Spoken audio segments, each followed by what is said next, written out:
Hi everyone, welcome back to my channel. आज है 11 सितंबर, that is 11th सितंबर। सो आज हम कवर करने जा रहे हैं इंडियन एक्सप्रेस की इम्पोर्टेंट न्यूज़, जो कि UPSC and other competitive examination के पॉइंट ऑफ व्यू से इम्पोर्टेंट होने वाली है। So let's begin. सो यहाँ पे यू कैन सी दैट कि एक इम्पोर्टेंट आर्टिकल है। After defense dialogue, Muizzu of Maldives said to visit Delhi next week. So यहाँ पे हम बात कर रहे हैं, तो गाइज यहाँ पे कह रहे हैं कि जो मालदीव्स के जो प्रेसिडेंट है, जिनका नाम है Mohammed Muizzu, is likely to travel to India on an official visit next week. Official visit होगी इनकी नेक्स्ट वीक होगी। So Indian Express has learned he is expected to come to Delhi midweek, ये हमें सोर्सेस से पता चला है। So this comes days after New Delhi and Mail held a defense dialogue in New Delhi last week, where they discussed ongoing defense cooperations projects and forthcoming bilateral military exercises. तो यहाँ पे हम कह सकते हैं कि president is scheduled to visit India very soon, बहुत जल्दी वो यहाँ पे आएंगे। As you are aware, such trips are scheduled for a time of maximum convenience to leaders of the two countries. Discussion regarding this are in progress. Heena Waleed ने ये बोला है, जो कि स्पोक्स पर्सन है at the president's office, said in mail. So this will be a stand-alone bilateral visit 3 months after Muizzu traveled to India for the swearing-in ceremony of Prime Minister Narendra Modi on June. तो यहाँ पे जो है 3 months after Muizzu travel to India, जब prime minister की ceremony हुई थी, जहाँ पे वो नई प्राइम मिनिस्टर के पद के लिए चुने गए थे, तो वहाँ पे 3 महीने के बाद वो ट्रैवल किए थे। So defence dialogue last week was the first since India withdrew its uniform military. Important news है। अब यहाँ पे आता है 20 kilometre daily free travel each way on NH for vehicles with satnav system. यहाँ पे क्या है, जो मिनिस्ट्री है, ministry of road transport and highways, Tuesday में इन्होंने एक नोटिफिकेशन इशू किया है, जो कहता है कि that will enable free journey of up to 20 kilometre a day in each direction on national highway.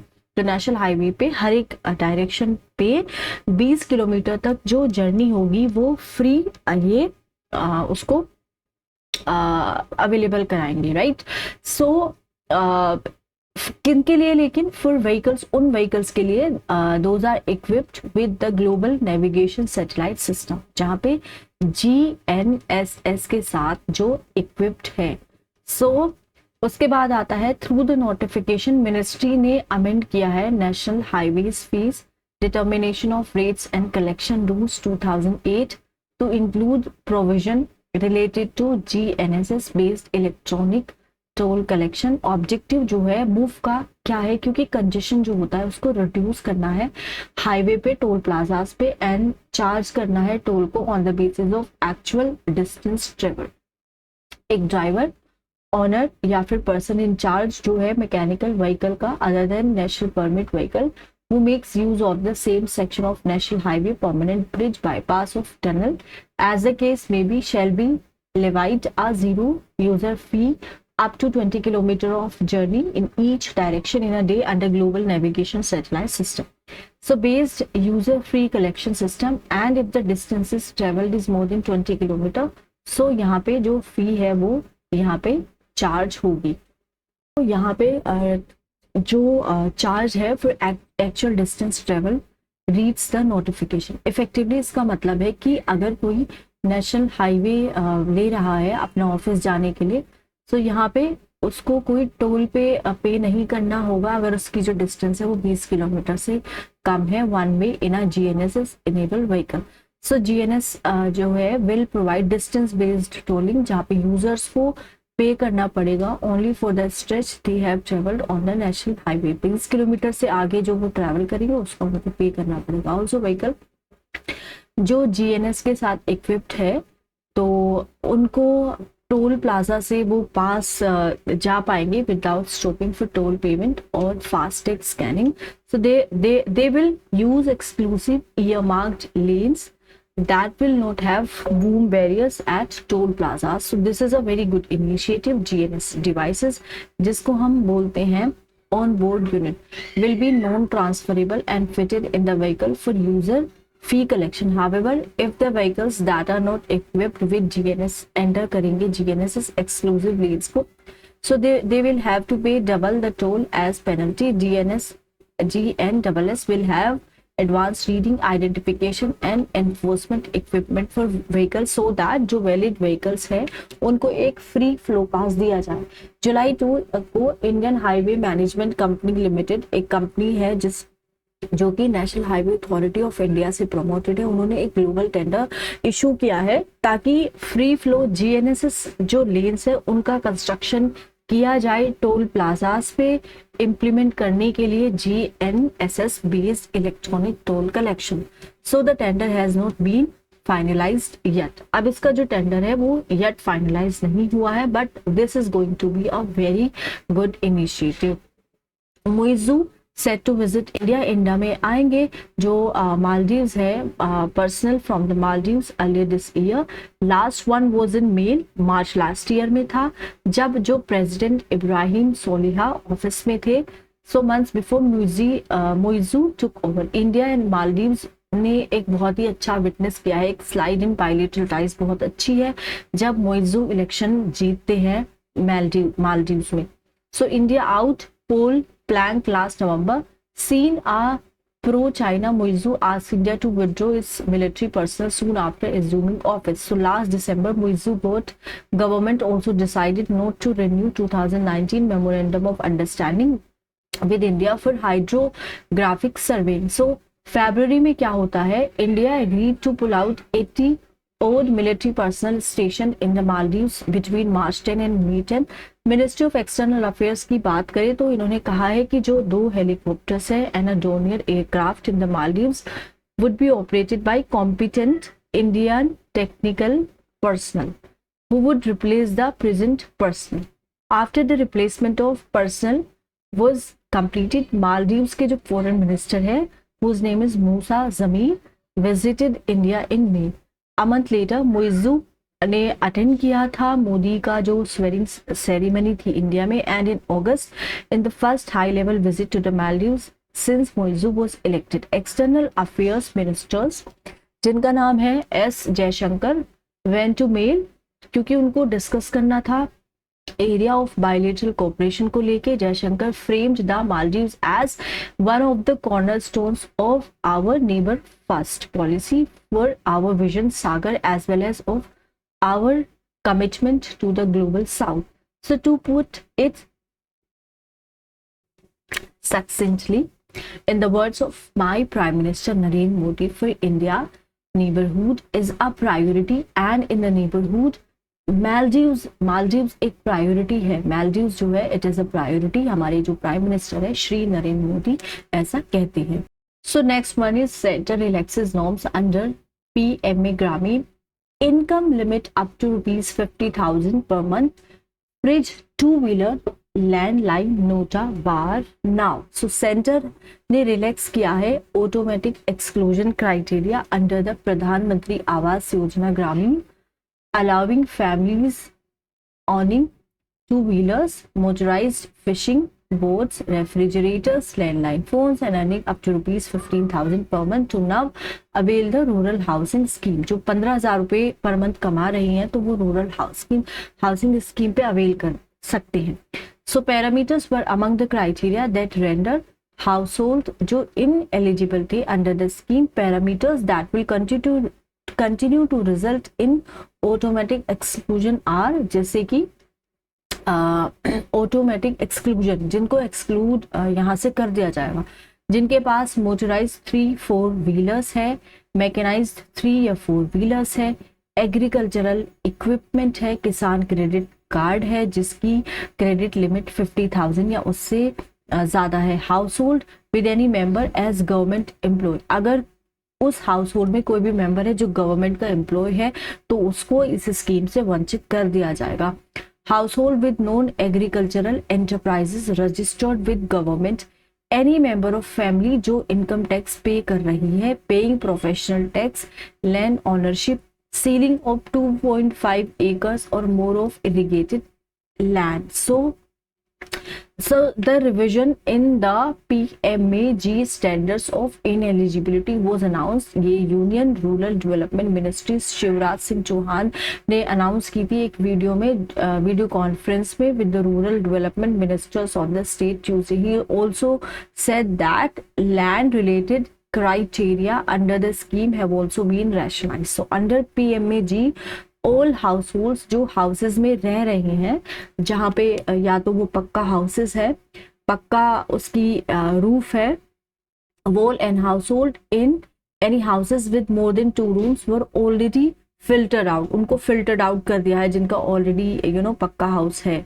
सो उनको यहाँ पे इन लोगों ने क्या किया है भैया, फिल्टर आउट कर दिया है. So exclusion criteria revision significant है in view of centre's aim to construct 2 crores additional houses under the rural housing scheme. तो ये हाउसिंग स्कीम 28 से 29 तक आएगी और इसमें 2 crores जो हाउसेज है उनको और बिल्ड करना है.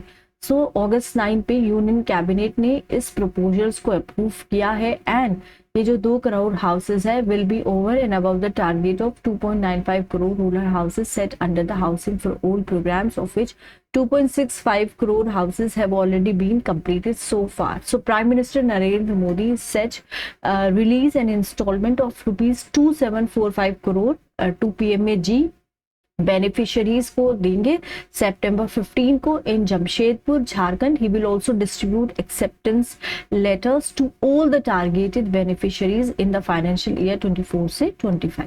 सो under the PMAG each beneficiary को 1.2 लाख मिलेंगे in the plains and 1.3 lakh कहाँ पे, हिली स्टेट्स में, डिफिकल्ट एरियाज में and tribal and backward districts under the integrated action plan. So centre and state share कर रहे हैं एक्सपेंसेस 16:40 रेशियो में in case of plain areas and 90:10 for north eastern states to Himalayan states and UT of Jammu Kashmir. Centre bears 100% cost in case of other union territories including जैसे लद्दाख में centre ही यहाँ पे funding करेगा.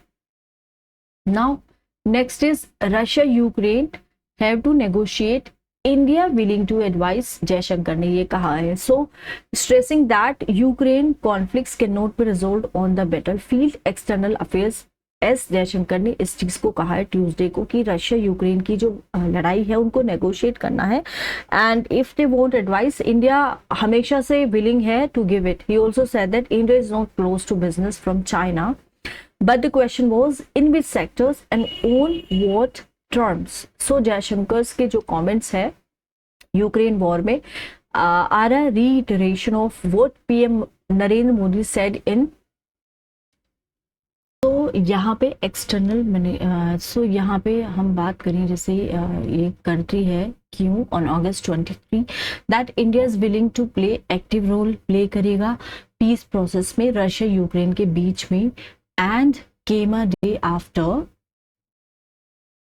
Jaishankar held a useful conversation. Russian के जो counterpart है Sergey Lavrov, इनके साथ इनकी मीटिंग होती है, डिस्कशन होता है on the margins of the India Gulf cooperation council foreign minister meeting in Riyadh. So responding to questions at the annual ambassadors conference of the German foreign office in Berlin, Jaishankar ने कहा है कि we don't think that कि ये जो conflict है भाई ये इतनी जल्दी रिजोल्व होने वाला है बैटल फील्ड पे. At some stage there is going to be some negotiation. When there is a negotiation main parties जैसे Russia and Ukraine have to be at that negotiation. So जब वो रिकॉल करती हैं prime ministers की visit Russia and Ukraine में, उन्होंने कहा है कि मोदी ने कहा है कि दोनों कंट्रीज में that this was not an era of war. We don't think you are going to get a solution out of the battlefield. कि ऐसे तो कुछ solution मिलेगा नहीं. We think that you have got to negotiate. If you want advice, we are always willing to give it. He said, adding countries have differences, but conflicts are not a way to resolve them. So on China उन्होंने कहा है कि we are not close to business from China, it's the second largest economy in the world, it's premium manufacturer, so there's nobody who can say I won't do business with China. I think the issue is which sectors do you do business and on what terms. So it's far from complicated than a black and white binary answer. Meanwhile, Jaishankar called for greater cooperation with Germany in innovation, AI, fintech and green technologies. अब यहाँ पे एक खबर आ रही है कि PM कहते हैं India can be trusted partner in semiconductor supply chain. PM Narendra Modi, union IT minister Ashwini Vaishnaw and so इसमें हमें पता चलता है कि democracy and technology together can enter the welfare of humanity. PM Narendra Modi ने ट्यूसडे को कहा है कि इंडिया के पास कैपेबिलिटी है to become a trusted partner in a diversified semiconductor supply chain and ensure that government will follow a predictable and stable policy regime. So Modi stated that this while chairing the semiconductor executives roundtable at his residence at 7 Lok Kalyan Marg. उन्होंने कहा है कि their ideas will not only shape their business but also India's future. A statement issued by the PMO said.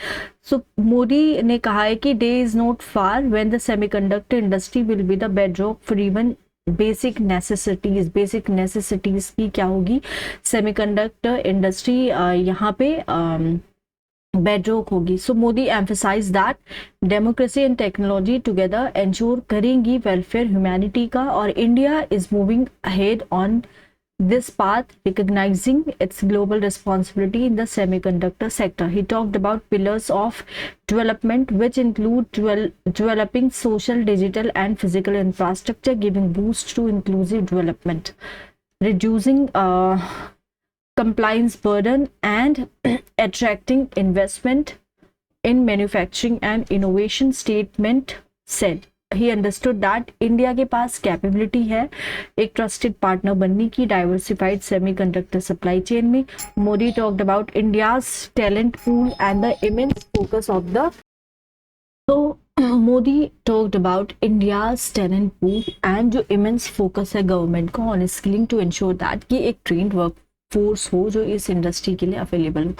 Modi highlighted that India is a great market for investing in high-tech infrastructure and said the excitement shared by the leaders of the semiconductor sector today will motivate the government to work harder for this sector. ये हमारे जो श्री नरेंद्र मोदी है वो कहते हैं। So with the focus on make in India and make for the world, PM ने कहा है कि government will continue to support the industry at every step. Support किया जाएगा।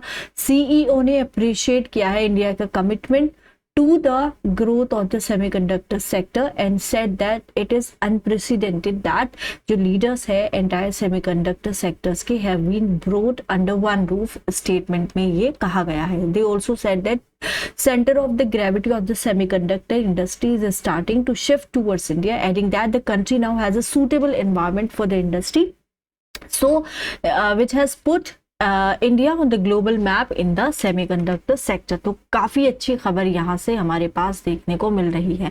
अब हम बात करते हैं साइबर क्राइम की, जो एक इम्पोर्टेंट एस्पेक्ट है नेशनल सिक्योरिटीज़ का। शाह ने ये कहा है cyber security is no longer limited to the digital world and has become important aspect है नेशनल सिक्योरिटी का।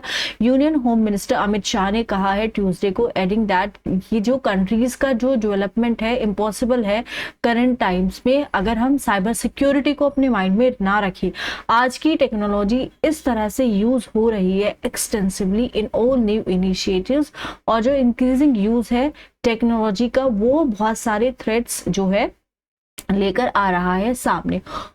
And that is why cyber security is no longer limited to the digital world but has also become an important aspect of national security. तो cyber security national security का भी एक important जो है part बन जाता है, and that is why cyber security is no longer limited to the digital world. So he said during the first foundation day celebration of 14C और Indian cyber crime coordination centre here. 14C established in 2018 एक department है under the ministry of home affairs, tasked with establishing our national level coordination center to address cyber crime related issues. Shah ने inaugurate किया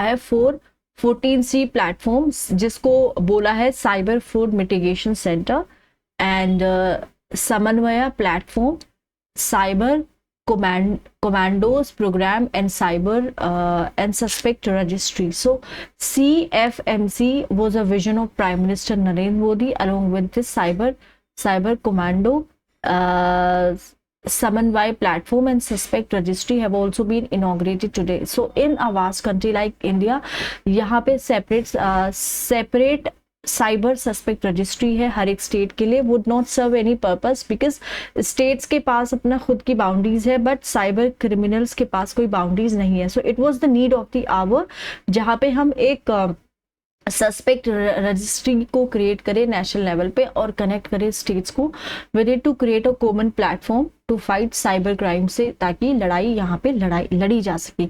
सो एक official के according suspect registry system 14C share करेगा share करेगा list of all the repeat offenders in their server which can be accessed by police personnel of any state and also by the bank officials before opening bank account. So Shah ने कहा है कि government plan कर रही है train करने के लिए और प्रिपेयर करने के लिए 5000 साइबर कमांडोज को over the next 5 years. Number of internet users in the country 25 crore था मार्च 31/2014 को, अब ये 95 करोड़ हो चुका है 2024 में. So due to the digital India initiative बहुत सारे जो फैसिलिटीज है ऑनलाइन अब आ चुके हैं कंट्री में.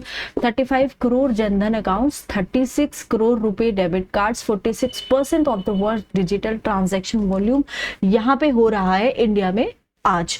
So digital accounts and digital transaction जैसे ही इंक्रीज हो रही है, so need for protection from digital fraud also यहाँ पे इंक्रीज हो रही है, ये इन्होंने कहा है. तो यहाँ पे अगर हम बात करें 54th मीटिंग होती है GST council, adjusted the tax rate, बहुत बार इसको एडजस्ट किया गया है, लोवर्ड करा है जो टैक्स है एक्चुअली में उसकी वैल्यू को कम किया है कैंसर की ड्रग्स पे.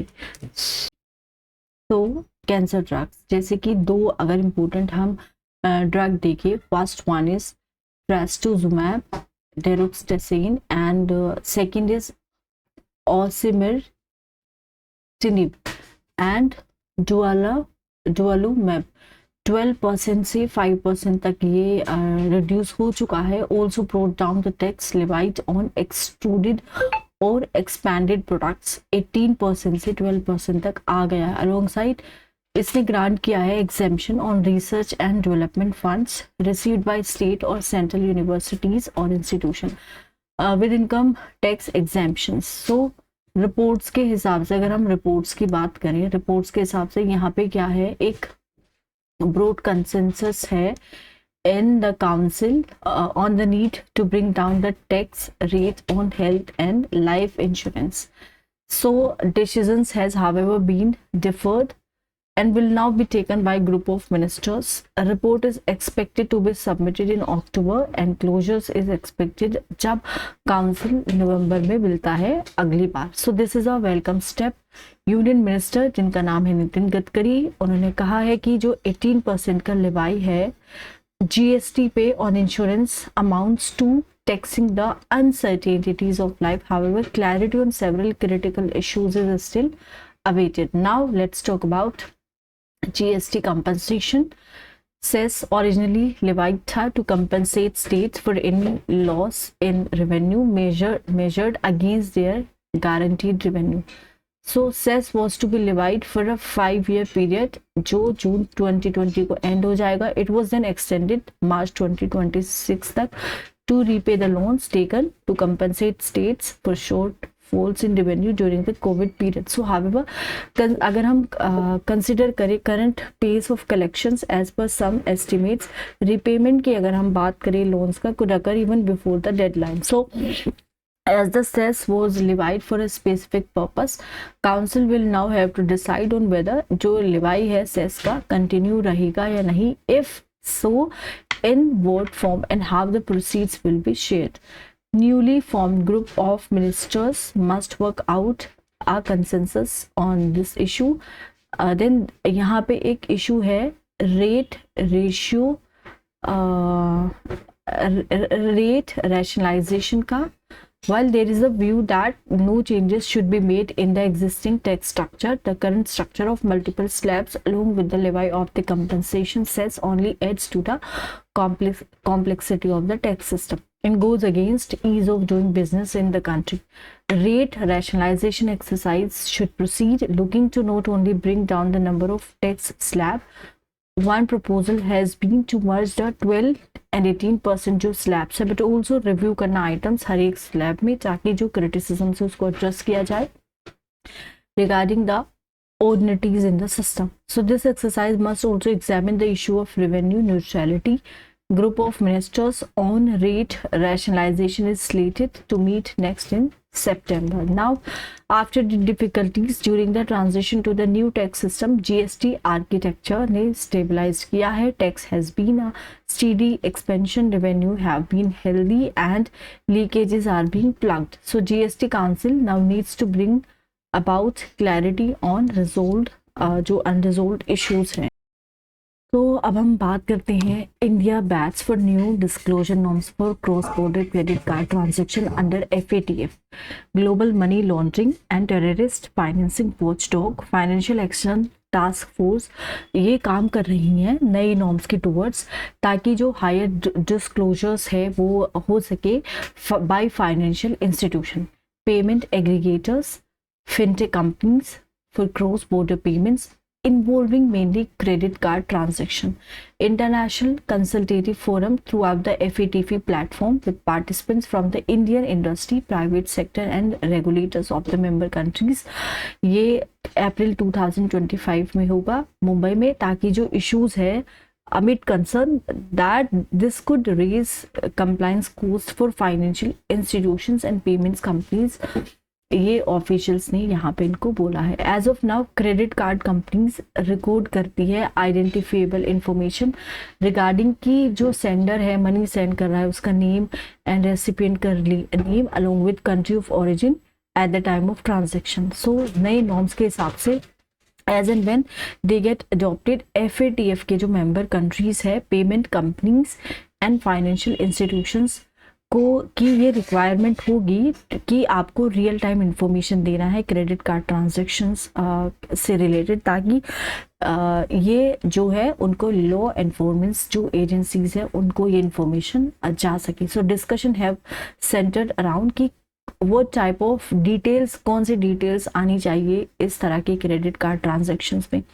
इंडिया सपोर्ट्स कर रहा है greater transparency and disclosures without hurting the industry.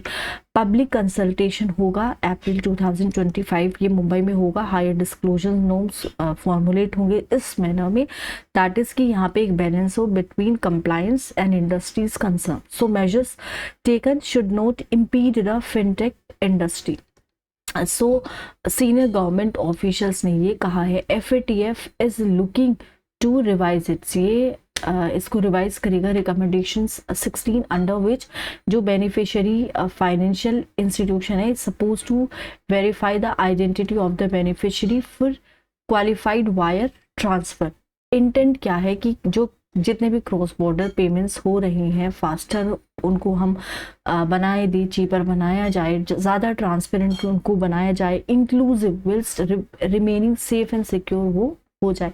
और ऑब्जेक्टिव ये भी है कि जो G20 प्रायोरिटी एक्शन प्लान है, एक अर्लियर स्टेटमेंट आई थी फरवरी में दिस ईयर, FATF ने ये स्टेट किया था. सो पेमेंट इंडस्ट्री इस कंसर्न की जो नई रिक्वायरमेंट्स होगा इससे क्या होगा, इन्वेस्टमेंट होगा सॉफ्टवेयर में, दूसरे इंफ्रास्ट्रक्चर्स में, जिसकी वजह से क्या होगा, हायर कॉस्ट ऑफ कंप्लायंस होगा. सो global financial crime watchdog FATF travel rule guidelines require करती है कि जो फाइनेंशियल इंस्टीट्यूशंस है वर्चुअल एसेट सर्विस प्रोवाइडर्स, ताकि वो डेटा अपना शेयर करे जो भी क्रॉस बॉर्डर ट्रांजैक्शन हो रहा है.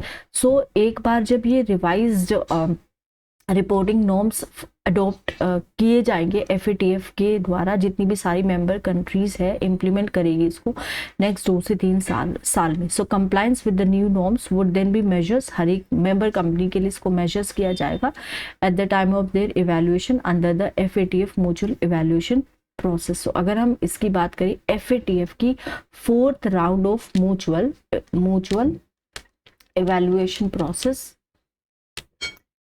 फॉर इंडिया, ये नवंबर 2023 में होती है। Report of this round would आएगी हमारी सितंबर 18 तक आ जाएगी। FATF हाईलाइट करेगा कि उन्होंने क्या क्या स्टेप्स लिए हैं ताकि जो काउंटर कर सकें वो टेरर फाइनेंसिंग हो रही है, मनी लॉन्ड्रिंग है, फ्लैग प्रायोरिटी एंड जो प्रायोरिटी एक्शन है उसको जो कुछ एरियाज है जहाँ पे उनको प्रायोरिटी देनी है उसको वो फ्लैग कर सके in the mutual evaluation report. So 40 parameters जो देखे गए हैं FATF में, इंडिया ने रिसीव किए हाईएस्ट रेटिंग 37 पैरामीटर्स में।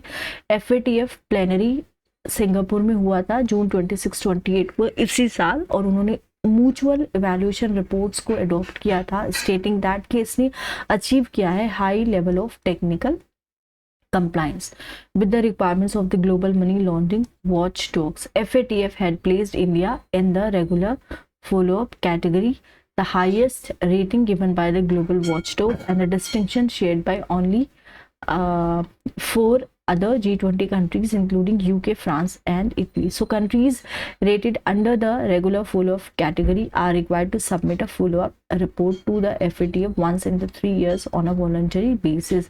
So it had however listed a number of measures that are needed to strengthen supervision and implementation of preventive measures in some of the non-financial sectors. So watchdog ने कहा है कि India को यहाँ पे क्या करना है, एड्रेस करना है जो भी डिले हो रही हैं relating to concluding money laundering and terrorist financing and जो भी प्रोसिक्यूशंस हो रहा है, इंश्योरिंग दैट CFT मेजर्स करेगा। CFT का एम होगा कि जो नॉन प्रॉफिट सेक्टर्स है वो अब्यूज ना हो। FATF are implementation in line with the risk based approach. Official ने ये कहा है कि इंडिया काम करेगा टूवर्ड्स द प्रायोरिटी एरियाज जो FATF ने कहा है कि इम्पोर्टेंट है, but it has to strike a balance between regulation and stifling of charitable institutions, जो एक इम्पोर्टेंट रोल यहाँ पे प्ले कर रहा है हमारी कंट्री में। तो यहाँ पे आ रहा है यूनाइटेड स्टेट एंड चाइना ने एक हेल्ड किया था theatre level commanders talks for the first time on Tuesday में इनकी टॉक्स होती हैं।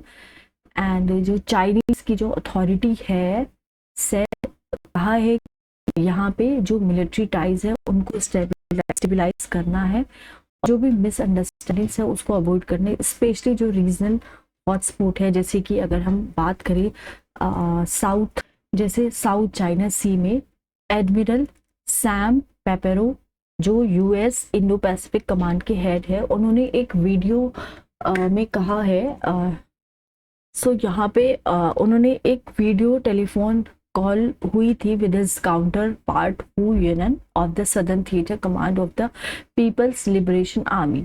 US की जो इंडो पैसिफिक कमांड्स एरियाज है रिस्पॉन्सिबिलिटी के इंक्लूड्स करते हैं कि South China Sea and Taiwan straits, ये इनके इंक्लूड्स करते हैं। दोनों साइड्स का एक इन डेप्थ एक्सचेंज है व्यूज का on issues of common concern. Chinese defence ministry ने ये यहाँ पे भाई कहा है। अब आता है कि इंडिया ने फंड की है Bangla projects to continue. Interim government adviser यहाँ पे ये कहते हैं, टॉप एडवाइजर जो है इंटरिम गवर्नमेंट के, उन्होंने ट्यूसडे को कहा है कि इंडिया ने कुछ प्रोजेक्ट्स को फंड किया है और ये बहुत इंपॉर्टेंट है और कंटिन्यू करेंगे under the new administration in Bangladesh. अब यहाँ पे अगर हम बात करें फाइनेंस एडवाइजर की बात करें अगर हम, सलेहुद्दीन अहमद ने कहा है कि ढाका इस चीज को देख रहा है कि भाई जो कॉर्पोरेशंस हैं, भाई इस चीज को देख रहा है कि जो कॉर्पोरेशंस है उनको एनहेंस कर दिया जाए विद नई दिल्ली के साथ जब उनकी मीटिंग हो Indian high commissioner Pranay Varma के साथ। ठीक है, state run BSS news agency ने इसको रिपोर्ट किया है। Already projects they India have with us, big projects है, और हम ये वो कह रहे हैं कि हम कंटिन्यू करेंगे उनको, क्योंकि ये स्मॉल प्रोजेक्ट्स नहीं है, और हम इस पे एक जो है दूसरा बिग प्रोजेक्ट लेंगे अपने बेनिफिट्स के लिए, ये रिपोर्ट यहाँ पे कहते हैं। तो ये कह रहे हैं कि we will not stop on whatever we have got, and हम बात करेंगे उन प्रोजेक्ट्स के बारे में, फंडिंग के बारे में, प्रोजेक्ट्स की, उनके इम्प्लीमेंटेशंस के बारे में। सो जो फाइनेंशियल एडवाइजर है उनका रिमार्क्स आता है, कम अमिट concern about the timely implementations हुए प्रोजेक्ट्स का funded under India's 3 lines of credit following the ouster of Sheikh Hasina led Awami League government last month after a mass uprising। हम सभी जानते हैं कि यहाँ पे जो बांग्लादेश है वहाँ पे क्या हुआ था, शेख हसीना को तख्ता पलट हो गया था। So Indian envoy Varma said New Delhi has not stopped any of its line of credit projects to Bangladesh as those are major projects. तो बहुत सारे प्रोजेक्ट्स हमारे बांग्लादेश के साथ प्रोजेक्ट्स अभी भी हो रहे हैं, एंड दो बहुत सारे बिग प्रोजेक्ट्स है, डिफरेंट साइट्स पे लोकेटेड है। सो जो कॉन्ट्रैक्टर्स है will be coming back to start the projects, he was quoted as saying in the report. Ahmad ने कहा है कि इंडियन की जो गवर्नमेंट है for their continued cooperation and said we are looking forward to future and enhance cooperations. So addressing the important of कि Indian जो funded projects है, इन्होंने कहा है कि देवर इनिशिएटेड बेस्ड ऑन बांग्लादेश की जो खुद की नीड्स है, उसमें जो इंडिया ने फंड दिया था। सो यहाँ पे कुछ डिस्पर्समेंट इश्यूज भी हुए हैं, हम यहाँ पे प्रोसेस में है इनको रिजोल्व करने के लिए। मीटिंग में दो साइड्स ने डिस्कस किया था, कुछ ऐसे वेज को डिस्कस किया था ताकि जो बायलेटरल इकोनॉमिक कोऑपरेशंस है उसको अच्छे से एनहांस कर दिया जाए। इंडिया का जो नेक्स्ट डोर है, बिग नेबर है बांग्लादेश, इंडिया का बहुत अच्छे हमारे रिलेशंस है। अहमद ने कहा है कि दोनों एरियाज जो है उनका इकोनॉमिक कोऑपरेशंस और ट्रेड पे दोनों एरियाज जो है म्यूचुअल अंडरस्टैंडिंग है बहुत ज़्यादा। So we have assured him Varma कि बांग्लादेश बहुत अच्छा प्लेस है जहाँ पे इन्वेस्टमेंट हम कर सकते हैं, इकोनॉमिक कोऑपरेशन हम कर सकते हैं। So the Indian side have taken note and they will continue the cooperation. तो यहाँ पे कोऑपरेशन हमारा फिर भी यहाँ पे कंटिन्यू ही रहेगा बांग्लादेश के साथ।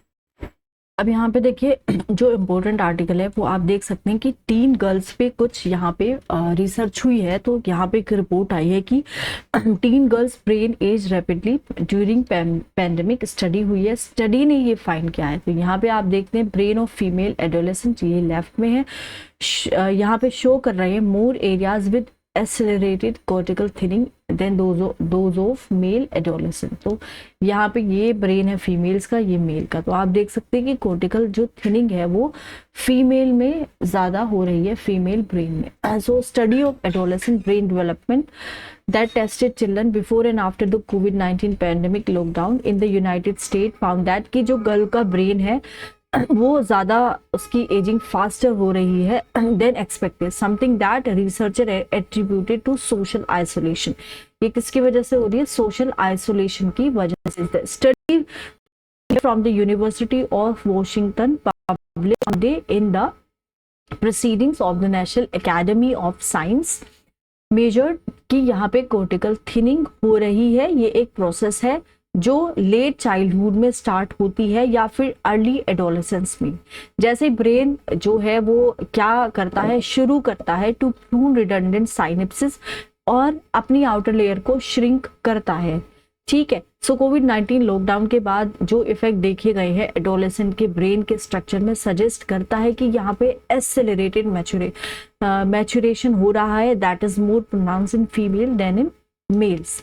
सो जो कॉर्टेक्स है इसकी जो थिनिंग है इज नॉट नेसेसरीली बैड, कि इतना बैड नहीं है। कुछ साइंटिस्ट कह रहे हैं कि ये जो प्रोसेस है ब्रेन की रिवायर करने की, rewiring itself as it mature, जब ब्रेन मैच्योर होता है रिवायर करता है, इंक्रीजिंग इट्स एफिशिएंसी को इंक्रीज कर रहा है। But the process is known to accelerate in stressful conditions and accelerated thinning is correlated with depression and anxiety. तो ये जो थिनिंग होती है ये स्ट्रेसफुल कंडीशंस में होती है, डिप्रेशन से रिलेटेड है, कोरिलेटेड है, एंजाइटी से कोरिलेटेड है। सो 2021 में स्कैन लिया जाता है जब शटडाउन हो जाता है, started to lift, shows that कि दोनों बॉयज एंड गर्ल्स ने एक्सपीरियंस किया है रैपिड कोर्टिकल थिनिंग। यहाँ पे क्या हो रहा है, रैपिड कोर्टिकल थिनिंग को यहाँ पे क्या करा जा रहा है, एक्सपीरियंस वो किया जा रहा है। But the effect was far more notable in girls, but इसका इफेक्ट गर्ल्स में ज़्यादा देखा जाता है, जिसकी थिनिंग एक्सेलरेट हुई है on average by 4.2 years ahead of what was expected. 4.2 years ahead, आगे है, जो मतलब जो एक्सपेक्ट नहीं किया था। सो बॉयज में जो बॉयज में अगर हम देखें ब्रेन में जो थिनिंग है कॉर्टेक्स की had accelerated 1.4 years ahead of what was expected. So result ये सजेस्ट करता है कि ये जो स्टडी की गई है गर्ल्स पे, कि गर्ल्स के जो ब्रेन की जो थिनिंग है ये ज्यादा हो रही है। ऑलराइट, कॉर्टिकल थिनिंग ज्यादा यहाँ पे पाई गई है। Came in at 11 and then returned to the lab at age 14. Now has a brain that looks like an 18 years old. अब उनका ब्रेन ऐसे दिख रहा है जैसे 18 years old बच्चे का जो ब्रेन होता है। सो कुल एट्रीब्यूटेड की जो चेंज हो रहा है ये हो रहा है सोशल डेप्रिवेशंस की वजह से, जो पैंडेमिक ने यहाँ पे कोज किया है, विच शी सजेस्टेड दैट कि इसने एडोलेसेंट को बहुत ही ज्यादा हिट किया है, बेसिकली गर्ल्स को harder, because they are more dependent on social interactions, in particular talking through problems with friends as a way to release stress. कैसे रिलीज करते हैं स्ट्रेस, जब हम अपनी प्रॉब्लम्स को डिस्कस करते हैं फ्रेंड्स के साथ। So there has been ample evidence of a deterioration in the well being of teenagers. Pandemic में उनकी जो मेंटल हेल्थ है उस पर काफी फर्क पड़ा है, but the study contributes something new to this discussion, physical evidence. दूसरे रिसर्चर्स की अगर हम बात करें, उन्होंने डिस्क्राइब किया जो फाइंडिंग है स्ट्राइकिंग है, बट कॉशन्ड अगेंस्ट एज्यूमिंग दैट की जो एक्सेलरेटेड कॉर्टिकल थिनिंग है एक साइन है यहाँ पे डैमेज का। थिनिंग इज नॉट नेसेसरीली एक इंडिकेशन, ऐसा नहीं है कि ये एक प्रॉब्लम का इंडिकेशन है, बट ये कह रहा है कि यहाँ पे एक डैमेज हुआ है ब्रेन में, and it can be a sign of maturational change. ये रोनाल्ड ई डल बोलते हैं of the Institute of Human Development at the University of California, Berkeley. Accelerated thinning is being interpreted as problematic, and it could be, but that is leak.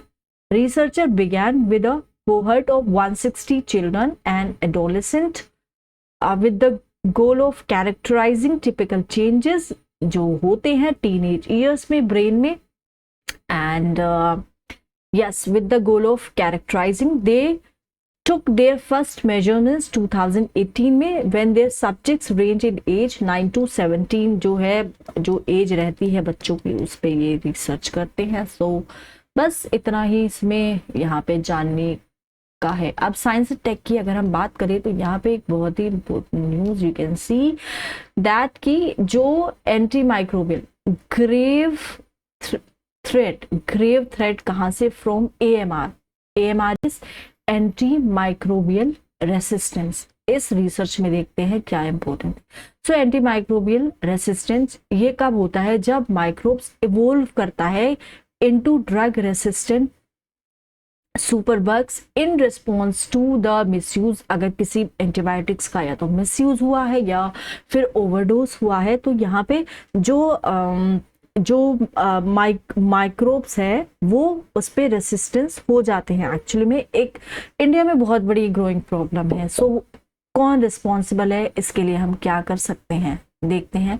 सितंबर 26 को क्या होता है, ahead of the September 26 UN general assembly high level meeting on anti microbial resistance. यहाँ पे एक meeting होने वाली है सितंबर 26 को एंटी माइक्रोबियल रेसिस्टेंस पे। तो इसमें क्या होगा, इसमें डिस्कशन होगा भाई, बैक्टीरिया जो है माइक्रोब्स जो है उन पे डिस्कशन होने वाला है। So World Health Organization last week publish इन्होंने की थी first ever guidance on antibiotic pollution from manufacturing manufacturing से कितना पॉल्यूशन हो रहा है, कितना एंटीबायोटिक्स पॉल्यूशन हो रहा है।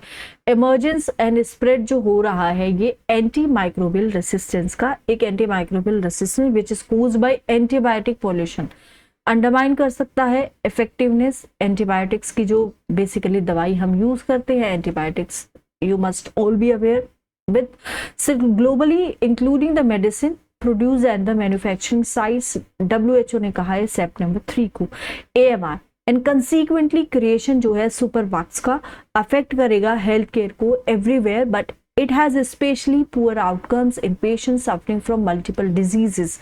So एक सर्वे हुआ था, Indian council of medical research ने किया था। कंट्रीज एपेक्स बॉडी है जो कि फॉर्मुलेशन करती है, कोऑर्डिनेशंस करती है, प्रमोशन करती है बायोमेडिकल रिसर्च का, शो करती है कि जो AMR है ये हमारे देश में अभी और भी ज्यादा बढ़ेगा, राइज होगा। कॉमन पैथोजेंस है, they are becoming more and more resistance to antibiotics, जो एक बहुत बड़ा कंसर्न है हमारे लिए। This increase has been noted despite the fact that बहुत सारे नंबर ऑफ सैंपल्स है, सेंटर्स है जिसपे हम सर्विलेंस को कैरी आउट करते हैं, has remained the same over the years. Dr. Kamini Wadia, one of the authors of the recently released ICMR annual report जो आती है antimicrobial resistant research and surveillance network पे हर साल ये रिलीज होती है, उसकी ये क्या है, ऑथर है। Okay, so doctor Walia describe करती हैं इस सिचुएशंस को as a symptom. We have to make changes across the board to ensure that कि antibiotics that we have, ये हमारे पास जो एंटीबायोटिक्स है वो इफेक्टिव रहे। क्या होता है एंटीमाइक्रोबियल रेसिस्टेंस, देख लेते हैं। Why it is a cause for concern, क्यों भाई इतनी चिंता हो रही है देश को। सो एक कंडीशन होती है जिसमें पैथोजन एक एबिलिटी को एक्वायर कर लेता है सर्वाइव करने के लिए and cause infection even in the presence of antimicrobial drugs. अगर आप ले रहे हो तब भी वो इफेक्टिव नहीं होता है, ये रिजल्ट है इवोल्यूशंस का, माइक्रोब्स इवोल्व करते रहते हैं। So in situation when there is a misuse, या फिर अगर आप मिसयूज कर लो एंटीबायोटिक्स का, ओवर यूज कर लो, तो आप क्या देखोगे कि जिस for example if you are taking a medicine for particular bacteria या फिर किसी एक पैथोजेंस के लिए, आप उसको ओवरडोज कर रहे हो, आप उसको ओवर यूज कर रहे हो, तो क्या होगा कि वहां पे रेसिस्टेंस हो जाएगा।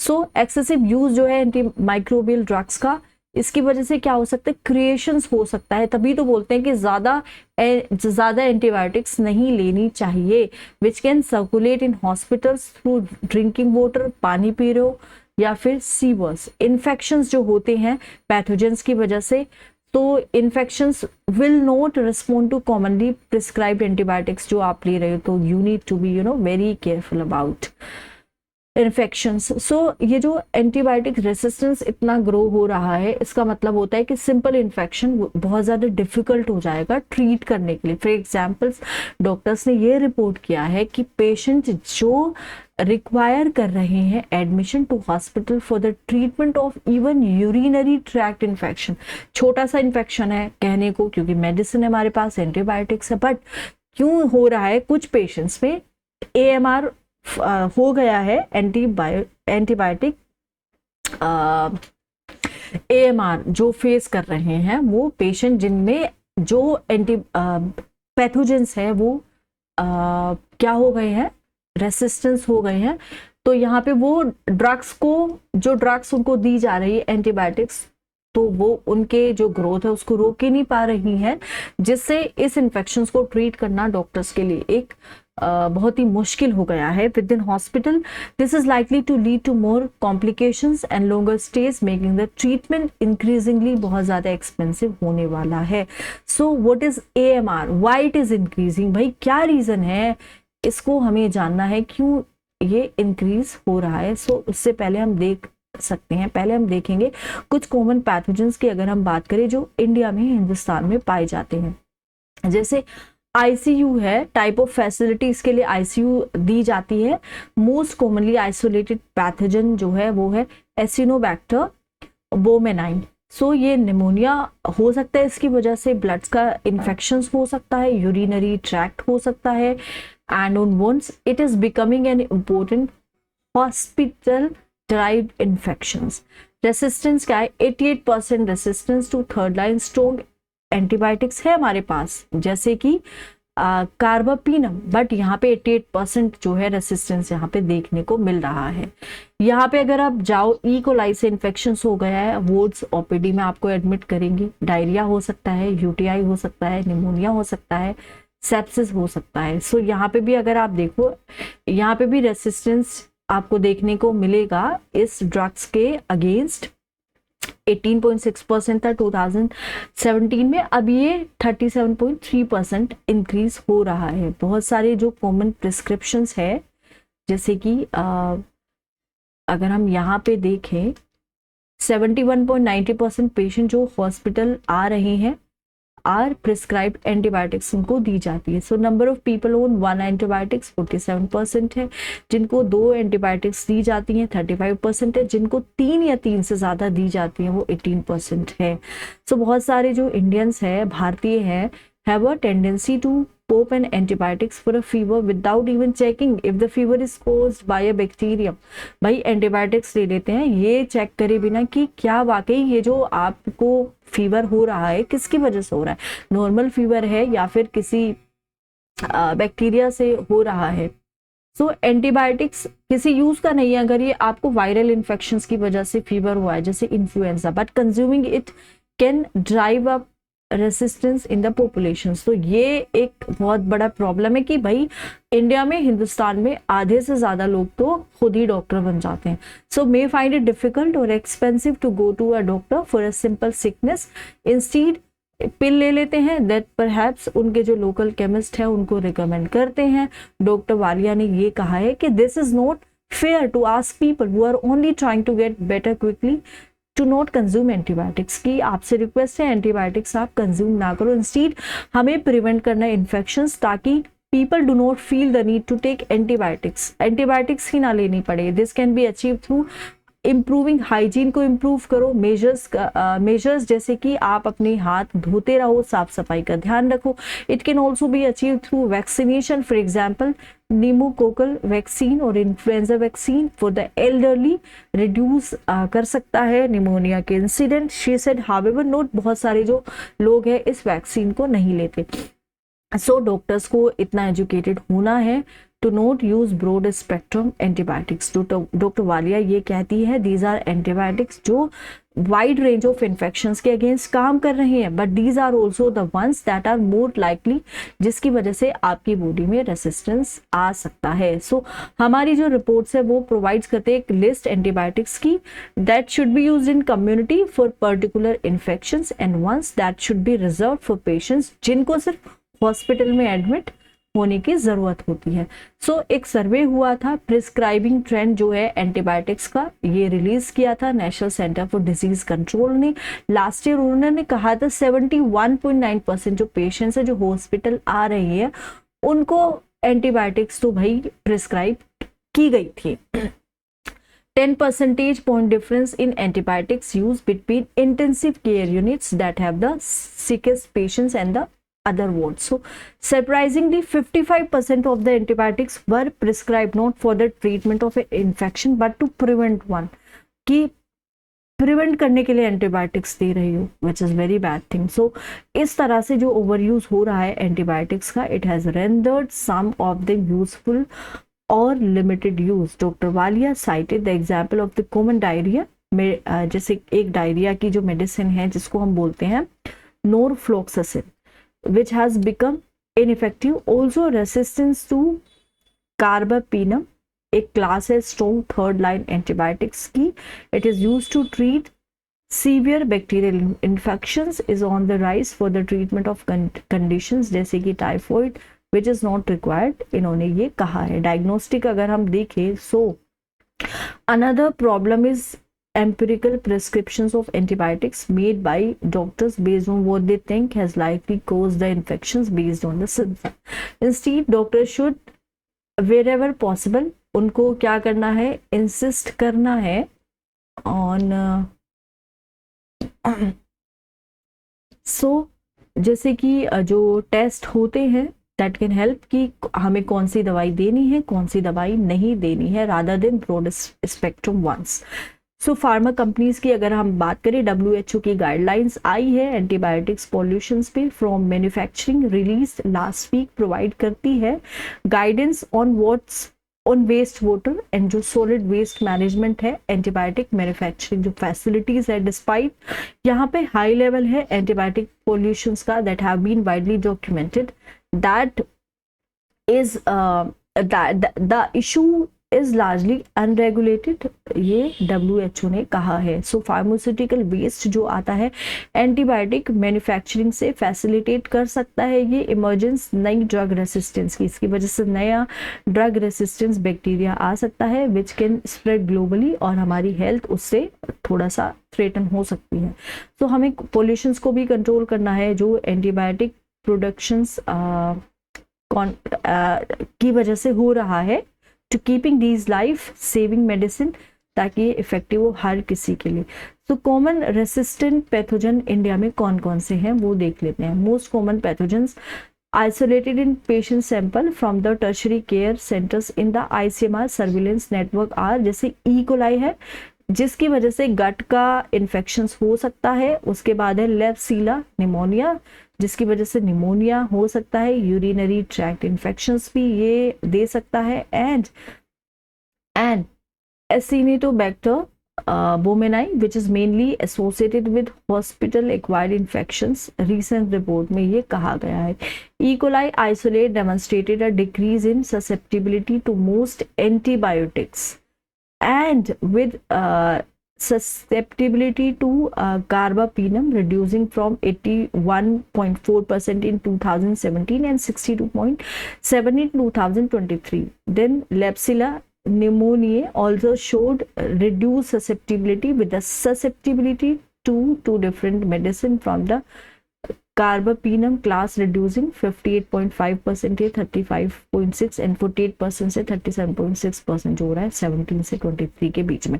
While no significant change was found in susceptibility for Acinetobacter baumannii, its resistance to carbapenem stood at 88%. 2023 में pathogens such as this are highly resistant to even strong antibiotics. So what are some of the most important things जो हम कर सकते हैं? Doctor Walia suggest करता है prevention education, दो ही हथियार हैं हमारे पास। प्रिवेंशन ऑफ इन्फेक्शंस, भाई आप हाइजीन प्रैक्टिस करो, सैनिटेशंस को इम्प्रूव करो, urging people to get vaccinated, education होना चाहिए डॉक्टर्स का टू इंश्योर अप्रोप्रिएट यूज हो एंटीबायोटिक्स का, saving the stronger ones for hospital based patients and getting the patient tested to see कि कौन सा इन्फेक्शन है, ताकि उसी हिसाब से भाई ये जो एंटीबायोटिक्स है वो प्रिस्क्राइब की जाए। ये नहीं है कि भाई एंटीबायोटिक्स जो है वो आप प्रिवेंशन के लिए यूज कर रहे हो। सो इसको सिर्फ डिजीज के क्योर के लिए ही यहाँ पे यूज करना है, ना कि इसको प्रिवेंशन के लिए। तो यहाँ पे हमारा जो एनालिसिस है इंडियन एक्सप्रेस का वो खत्म हो गया है। अगर आपको पसंद आया है तो please don't forget to like my channel, like my lecture, subscribe करो। इतनी मेहनत से आपके लिए वीडियो बना रही हैं भाई, आप प्लीज सपोर्ट तो करो। Thank you so much, thank you.